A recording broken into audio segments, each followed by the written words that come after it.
Market లో invest చేసి మీ డబ్బులు డబుల్ చేసుకోవాలనుకుంటున్నారా? విజయవాడలో జరిగే సుందరరామిరెడ్డి గారి లైవ్ సెమినార్ కి అటెండ్ అవ్వండి. Welcome to Suman TV. నేను మీ సుమన్ టీవీ. మేనిఫెస్టేషన్ పురాణాల్లో మనీ మేనిఫెస్టేషన్ గురించి కనుక మనం చూసుకుంటే దానికి ఏమన్నా అప్లైడ్ థియరీ ఉందా అనేది ఈరోజు మనతో పాటు brain and business coach Shravan Varanasi గారు ఉన్నారు. ఈ వీడియో మొత్తం మీరు పూర్తిగా చూడండి. అది బిజినెస్ చేసేటువంటి వాళ్ళైనా సరే, మనీని మేనేజ్ చేసుకోవాలి అనుకునేటువంటి వాళ్ళైనా సరే, లేదు అనుకుంటే మనీ మేనిఫెస్టేషన్ కోసం వీడియోస్ చూసేటువంటి వాళ్ళైనా సరే, ఏది ఉన్నా సరే డబ్బుకైతే ఆ ఎనర్జీ, ఆ పవర్ రెండు ఉన్నాయి. కాబట్టి వీడియో మొత్తం ఎవరైనా సరే, ఎవరికి కనిపించినా సరే పూర్తిగా చూడండి. అండ్ జరగబోయేటువంటి క్లాస్కి మీరు అటెండ్ అవ్వాలా వద్దా అనేది వీడియో చూసిన తర్వాత డెఫినెట్గా కన్క్లూషన్కి రండి. So coming to subject, hello Shravan గారు. హలో నాగరాజ్ గారు. మనీ మేనిఫెస్టేషన్ గురించి జనరల్గా పురాణాల్లో అసలు ఏం చెప్పబడింది, అంటే ఎలా మేనేజ్ చేస్తే అది మన దగ్గర ఉంటుంది? Wow, wonderful question. సో మనం ఎన్నో టెక్నిక్స్ మాట్లాడుకున్నాం. ఏంటి, టీ హార్వేకర్ 6 జార్ మెథడ్ కానీ, ఫిష్ కాన్సెప్ట్ అని చెప్పేసి మనీని ఎలా మేనేజ్ చేసుకోవాలని రకరకాలుగా మనం మాట్లాడుకున్నాం, అడ్వాన్స్డ్ కాన్సెప్ట్స్ మాట్లాడుకున్నాం. కానీ మన పురాణాల్లో నుంచి కూడా మనీని ఎలా మేనేజ్ చేసుకోవాలని మహానుభావుడు వ్యాస మహర్షి గారు చెప్పారు. సో వ్యాస మహర్షి గారు శ్రీమద్ భాగవతం 8వ స్కందంలో ఒక శ్లోకం చెప్తారు. అవేంటంటే, ధర్మాయ యస్య అర్థాయ కామాయ స్వజనాయ చ పంచదా విభజస్విత్తం ఇహాముత్రచ మోదతే అంటారు.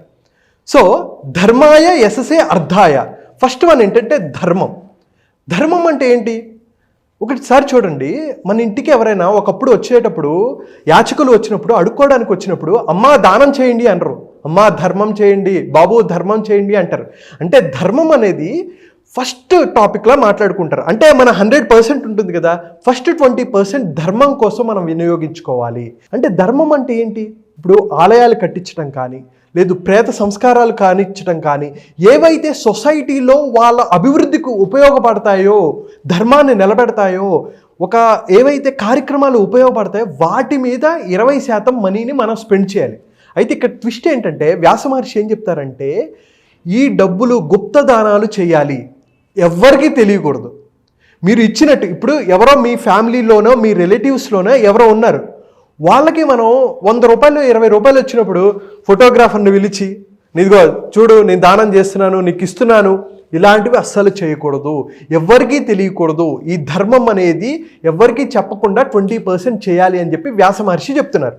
తర్వాత మరి నేను దానం చేస్తున్నాను, ధర్మం చేస్తున్నాను, మరి నాకు పేరు రావాలి కదా, అందుకనే సెకండ్ ఏమంటారంటే యశస్సు. ఇంకొక 20% దేనికోసం అంటే నీ కీర్తి ప్రతిష్టల కోసం వాడుకోవాలి. ఇందాక చేసావు కానీ ఎవరికి తెలియకుండా చేస్తాం, దేవుడికి నీకు మధ్య ఇంకెవరికి తెలియదు. సెకండ్ది ఏంటంటే ఈ యశస్సు, కీర్తి కోసం.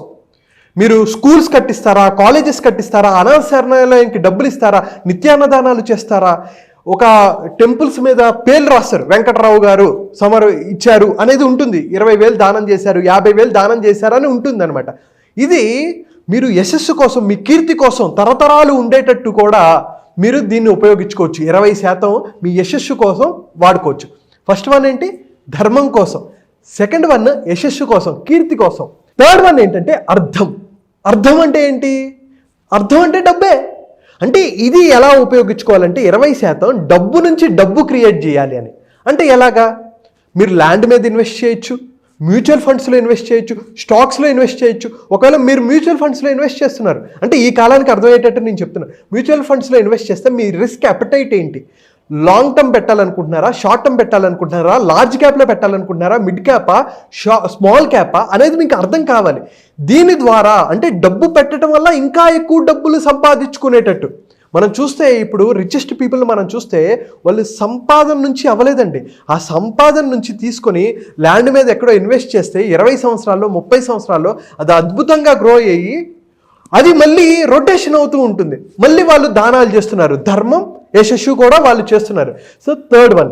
ఫోర్త్ వన్ ఏంటంటే భోగం. ఫోర్త్ వన్ ఏంటి? భోగం. భోగం అంటే ఏంటి? మన ఎంజాయ్మెంట్.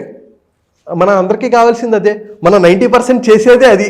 ఓకే, మిగతావన్నీ చేయకపోయినా ఇది మాత్రం మనకి దీంట్లో డోకా లేదు. సో 20% భోగం కోసం పెట్టుకోవచ్చు. చాలామంది ఏంటంటే అండి పిసినార్లుగా ఉంటారు. పిసినార్లుగా ఉండి ఎవ్వరికి ధర్మాలు చేయరు, ఏది చేయరు. ఇందాక మనం 2 వాటిలో మాట్లాడుకున్నాం, అదేం చేయరు వాళ్ళు. ఎంతసేపు డబ్బులు దాచిపెట్టుకుంటారు. సడన్గా ఏదో ప్రాబ్లం వస్తుంది, ఎవరికి చెప్పరు కూడా, వెళ్ళిపోతారు, ఆ డబ్బులన్నీ వేస్ట్ అయిపోతాయి. కొంతమంది అతిగా ఖర్చు పెట్టేస్తారు, అనవసరమైన వాటికి ఎక్కువ ఖర్చు పెడుతూ ఉంటారు. 10 రూపాయలు అయితే 20 రూపాయలు ఖర్చు పెడుతూ ఉంటారు. అన్నెసెసరీగా తాగి తందనాలాడి ఇష్టం వచ్చినట్టు చేస్తూ ఉంటారు. అందుకనే వ్యాస మహర్షి ఏం చెప్తారంటే, మన భోగాలు ఎలా ఉండాలి అంటే కాలికి చెప్పులాగా ఉండాలి. కాలికి చెప్పులాగా ఉండటం ఏంటి? ఇప్పుడు 10,000 రూపాయల ఒక విలువైన చెప్పులు నేను తీసుకొచ్చా, మీ పాదం సైజు 8, మీకు 10 సైజు తెచ్చాను అనుకోండి, చెప్పి నాగరాజు గారు ఇది 10,000 పెట్టి తెచ్చాను, లేకపోతే అమెరికా నుంచి నేను తెప్పించాను మీకోసం అని చెప్పి వేసుకున్నారు. అది 10 సైజు ఉంది, మీ కాలేమో 8 సైజు, ఉపయోగం ఉంటుందా? లేదు. అది 5 సైజు, చిన్నదైపోతుంటుంది, మీ కాలు నొప్పి వస్తూ ఉంటుంది, చాలా చిరాగ్గా ఉంటుంది, నడవలేరు. అంటే నీ కాలు సైజు ఎంతైతే ఉందో చెప్పు, నువ్వు అలా కావాలనుకుంటావే, పెద్దది అవ్వకూడదు చిన్నది అవ్వకూడదు అని. అలాగే నీ భోగం కూడా ఎలా ఉండాలంటే పెద్దగా ఉండకూడదు చిన్నగా ఉండకూడదు. నీ లైఫ్ స్టైల్ బట్టి నీ స్థాయి ఉండేటట్టు అది ఎంత ఉండాలంటే 20%. మనం లిమిట్లో ఉండాలండి, ఇష్టం వచ్చినట్టు కాదు. 100 రూపాయలు ఉన్నాయి, 20 రూపాయలు ఎంజాయ్ చేయి, రిగ్రెట్ అవ్వద్దు.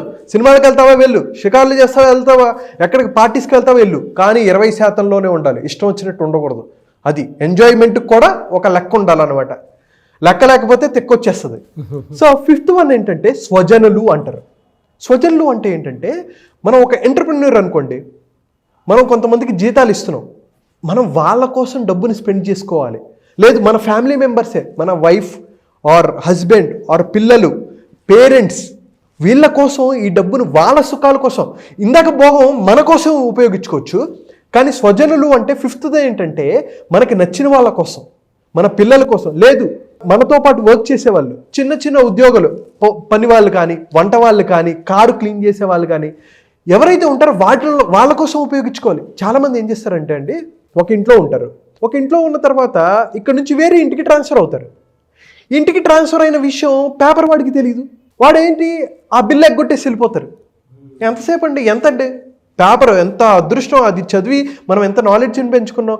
వాడు అది వేసుకుంటూ రూపాయలు సంపాదించుకునే వ్యక్తి, వాళ్ళ దగ్గర మనం ఎగ్గొట్టేస్తూ ఉంటాం. అంటే పేపర్ డబ్బులు ఎవరికి పేమెంట్లు ఇవ్వాలో, పని వాళ్ళకి పేమెంట్లు ఇవ్వాలా, లేకపోతే ఏవైతే పేమెంట్లు ఉన్నాయో అవి ఎప్పటికప్పుడు మన మీద డిపెండ్ అయ్యి వాళ్ళు పనిచేసి సేవ చేసినప్పుడు వాళ్ళకి మనం ఏదో ఒకటి చేయాలి కదా. అందుకనే స్వజనులు అనేది చాలా చాలా ఇంపార్టెంట్. కొంతమంది ఎంప్లాయీస్కి శాలరీలు ఇవ్వరు, టైంకి శాలరీస్ ఇవ్వరు, వాళ్ళు మాత్రం భోగాలు అనుభవిస్తూ ఉంటారు. సో మన మీద ఎవరైతే డిపెండ్ అయ్యారో వాళ్ళ బాగోగులు కూడా చూసుకోవడం మన బాధ్యత. సో ఈ 5 చెప్తారండి. సో ఫస్ట్ వన్ ఏంటి, ధర్మం. అంటే ఇది ఎవరికి తెలియకుండా మనం మంచి కార్యక్రమాల కోసం ఉపయోగించుకోవాలి. సెకండ్, యశస్సు, మన కీర్తి కోసం మనం ఉపయోగించుకోవాలి. థర్డ్ వన్, అర్థం. మనం పెట్టే డబ్బులు, మన ఇన్వెస్ట్మెంట్, ఇవి రిటర్న్స్ పెరిగి లాంగ్ టర్మ్లో ఒక అద్భుతమైన రిజల్ట్స్ని, అద్భుతమైన సంపదని క్రియేట్ చేసేటట్టు ఉండాలి. 4th వన్, భోగం. మన ఎంటర్టైన్మెంట్ కోసం, మన విలాసాల కోసం మనం 20% ఖర్చు పెట్టుకోవచ్చు. అండ్ 5th వన్, స్వజనులు. మన మీద ఎవరైతే డిపెండ్ అయ్యారో, మనల్ని నమ్ముకొని ఎవరైతే ఉన్నారో వాళ్ళకి సేవ చేయడం కోసం 20%. సో 20. సో 100% వచ్చిన ధనాన్ని కనుక మనం మేనేజ్ చేసుకోగలిగితే అప్పుడు ఇంకా ఎక్కువ మనీని మనం మేనిఫెస్ట్ చేయగలం. అర్హత అండి. ఇది ఎప్పుడైతే మనం ఫాలో అవుతామో, మన వేద పురాణాల నుంచి ఏదైతే వచ్చిందో ఈ అద్భుతమైన నాలెడ్జ్ వ్యాస మహర్షి గారు మనకి ఇచ్చిన దాన్ని మనం యూటిలైజ్ చేసుకోగలిగి, ఇది అటు ఇటుగా ఇలానే చేయాలని కుదరదు. మన ఖర్చులు కొన్నిసార్లు ఎక్కువ ఉండొచ్చు, దీన్ని అటు 5% ఇటుగా మనం కనుక మేనేజ్ చేసుకోగలిగితే అందరూ హ్యాపీగా ఉంటారు, అందరూ ఆనందంగా ఉంటారు. సో నాగరాజ్ గారు, మీరు స్టార్టింగ్లో ఒక క్వశ్చన్ అడిగారు, మేనిఫెస్టేషన్, మనీ మేనిఫెస్టేషన్ ఎలా చేయాలి.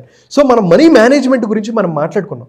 సో ఎప్పుడైతే ఇందాక 5 కాన్సెప్ట్లు ఏవైతే చెప్పానో, ఫస్ట్ ధర్మంగా కనుక మనం డబ్బులు సంపాదించేటప్పుడు కానీ, ఖర్చు పెట్టేటప్పుడు కానీ ఈ ధర్మబద్ధంగా మనం వెళ్ళామా, ఖచ్చితంగా మనం మనీని మేనిఫెస్ట్ చేయగలం, మనం అనుకున్న లక్ష్యాలు సాధించగలం. అయితే చాలామంది ధర్మబద్ధంగా ఈ ధర్మాన్ని తప్పుతూ ఉంటారు, ఎవరికి సాయం చేయరు, ఎవరికి ₹1 ఇవ్వరు. అలాంటి వాళ్ళ దగ్గర డబ్బు నిలవదు, డబ్బు రాదు కూడా. సో మనం ధర్మంగా ఎలా మనం డబ్బుని సంపాదించుకోవాలి, డబ్బుని మేనేజ్ చేసుకోవాలి, మేనిఫెస్ట్ చేసుకోవాలో నేను 9 రోజుల్లో అద్భుతంగా స్టెప్ బై స్టెప్ మనం ఎలా మనీని ధర్మబద్ధంగా సంపాదించుకోవాలనేది నేను చెప్తానండి. ఫెంటాస్టిక్ కాన్సెప్ట్ అన్న. నాకు ఇందాక మీరు మాట్లాడేటప్పుడు ఒకటి బాగా గుర్తొచ్చినటువంటి విషయం ఏదైనా ఉంది అని అంటే, డబ్బు మనం సంపాదించేది ఏదైతే ఉందో మన విలాసాలకి మనకి ఎంత ఖర్చు పెట్టాలి అనేది, అందులో ఎస్పెషల్లీ శాలరీ. మంత్ మొత్తం మన ఫ్యామిలీ కోసం కష్టపడతాం, అది మనం ఇంటి వాళ్ళకి ఇచ్చేటువంటి రెస్పెక్ట్, ఆ టైంకి ఇచ్చేటువంటి రెస్పెక్ట్, దాన్ని ఎలా ఖర్చు పెడితే బాగుంటుందో అలాగే మీరు చెప్పడం జరిగింది. ప్రతి ఒక్కరికి ఓకే, నేను కష్టపడుతున్నాను అని అంటే నా ఇంటి మీద కాకుండా బయట వాటి మీద ఖర్చు పెడుతున్నాను కాబట్టి అది తగ్గించాలి, నేను ఏదైనా అనుకుంటే అది జరగట్లేదు, ఎందుకు అని అంటే క్వశ్చన్ మార్క్ చేసుకుంటే ఈ 5 పాయింట్స్ మనకి కీలక విషయాలు. డెఫినెట్లీ అండి. రియలీ గ్రేట్ నాలెడ్జ్ అండి. Thank you so much Shravan garu. Thank you so much Nagaraj garu. So class ఎప్పుడు ఉండే అవకాశం ఉంటుందండి? సార్ నాగరాజ్ గారు, January 6th నుంచి స్టార్ట్ అవుతుంది క్లాస్. సో 9 రోజుల క్లాస్. సో మనం మైండ్ఫుల్ మిలీనియర్ ప్లస్ మనీని ఎలా మేనిఫెస్ట్ చేయాలి అనే దాని గురించి మనం డీటెయిల్డ్గా మాట్లాడుకుంటాం. మీ ఆర్థికంగా ఎక్కడ నష్టాలు ఉన్నాయి, మీరు అప్పుల్లో ఉన్నారా, అప్పుల నుంచి ఎలా బయటికి రావాలి, ఈ అప్పుల్ని ఎలా రికవర్ చేసుకోవాలి, ₹1,00,000 నుంచి ₹1,00,00,000 ఉన్న అప్పుని ఎలా మనం సాల్వ్ చేసుకోవాలి, అప్పుల ఊబిలో నుంచి ఎలా బయటకు రావాలి, ఒక ఆర్థిక స్వాతంత్రాన్ని, ఆర్థిక స్వేచ్ఛని ఎలా క్రియేట్ చేసుకోవాలి అనేది ఈ 9 రోజుల్లో నేను చెప్తాను. మార్నింగ్ 5 to 6:30 ఉంటాయండి క్లాసెస్. సో ఎవరైతే ఇంట్రెస్టెడ్ ఉంటారో కింద కనిపిస్తున్న నెంబర్కి కాల్ చేసి రిజిస్టర్ చేసుకోవచ్చు. ఓకే. సో నాగరాజ్ గారు, ఇంకొకటి ఏంటంటే ఇది న్యూ ఇయర్ కాబట్టి 2025కి మొత్తానికి ఈ బ్యాచ్ ఒకసారి జరుగుతుంది. సో ఎవరైతే ఇంట్రెస్టెడ్ ఉన్నారో ఇమ్మీడియట్గా వితౌట్ ఎనీ డౌట్ మీరు రిజిస్టర్ చేసుకోండి. మీకు అద్భుతమైన ఫలితాలు, మీకు రిజల్ట్స్ అనేవి కనిపిస్తాయి. అండ్ సంవత్సరానికి ఒక్కసారి మాత్రమే ఈ బ్యాచ్ జరుగుతుందండి. So don't delay, register now. Thank you so much Shravan garu. Thank you అండి. Thank you so much Nagaraj గారు. January 6th జరిగేటువంటి బ్యాచ్ కనుక మీరు జాయిన్ అవ్వాలి అనుకుంటే వెంటనే స్క్రీన్ మీద మీకు కాంటాక్ట్ నెంబర్ కనిపిస్తుంది. దాన్ని మీరు కాల్ ఆర్ మెసేజ్ వాట్సాప్ చేసి ఎన్రోల్ చేసుకోండి. అండ్ ఈ వీడియో లైక్ చేయండి, షేర్ మాత్రం తప్పకుండా చేయండి. ఇలాంటి మరిన్ని వీడియోస్ కోసం మా ఛానల్ ఫాలో అవ్వండి. Thank you. Mindful millionaire with money manifestation. So ఈ బ్యాచ్ January 6th ఆ ఒక్క టైంలోనే ఉంటుంది. సో ఎవరైనా ఎన్రోల్ చేసుకోవాలి అనుకుంటే వెంటనే ఎన్రోల్ చేసుకోండి. ఒకవేళ మీకు కాంటాక్ట్ నెంబర్ కనెక్ట్ అవ్వట్లేదంటే మిస్టర్ నాగ్ అఫీషియల్ 1 అని నా ఇన్స్టాగ్రామ్ ఐడి ఉంది. దానికి మీరు పర్సనల్ మెసేజ్ పెట్టినా కూడా నేను డెఫినెట్గా శ్రావణ్ గారి టీంకి ఫార్వర్డ్ చేస్తాను. ఆ విధంగా సరే మీరు అప్రోచ్ అవ్వచ్చు.